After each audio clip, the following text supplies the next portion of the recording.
Voilà, dans cette vidéo, je vais vous montrer comment faire l'huile essentielle d'orange en 2 étapes. Donc, deux différentes façons de faire votre huile essentielle ou votre huile d'orange. Voilà. La première, euh, la première façon de faire votre huile d'orange, c'est que vous enlevez juste la peau. Essayez d'enlever la peau de vos oranges, pas pas la chair blanche, juste la peau. Vous n'avez pas besoin de la gratter ou bien machin. Vous choisissez juste la peau, comme vous voyez en lamelles. Vous l'enlevez juste. Vous pouvez utiliser 5 oranges, et 5 oranges, 5 oranges pour enlever sa peau. Et pour enlever la peau d'orange. Et, et utiliser votre huile d'amande, juste la quantité de la peau que vous avez eu à retirer. Voilà, attention de ne pas vous couper. Vous l'enlevez ainsi. Une fois j'ai enlevé la peau de mes oranges, je vais le mettre dans un bol en verre. Je précise toujours. Vous le mettez dans un bol en verre, voilà. Et vous allez ajouter votre huile d'olive.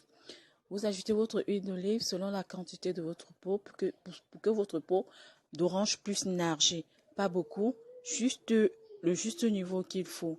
Voilà. Et vous allez le fermer très bien. Vous allez le laisser passer 3 jours. 3 jours sans ouvrir.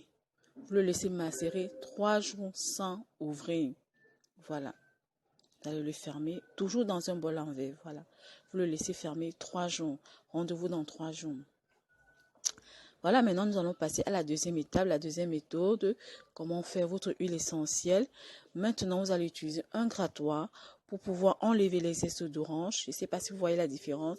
Si vous utilisez un grattoir pour enlever les zestes d'orange. Voilà. Vous enlevez, regardez, ça forme des petits, ça devient un peu comme de la farine, voilà.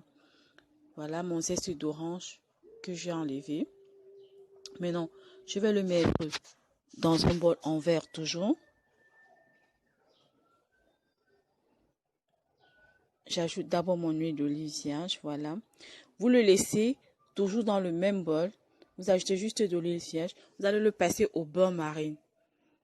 Voilà, vous le passez au beurre marine que vous avez au préalablement mis une casserole avec de l'eau qui bout à l'intérieur. Maintenant, une fois que c'est au bout, vous portez votre bol avec votre zeste de citron macéré dans de l'huile. Vous le posez dans votre marmite. Donc, vous le posez sur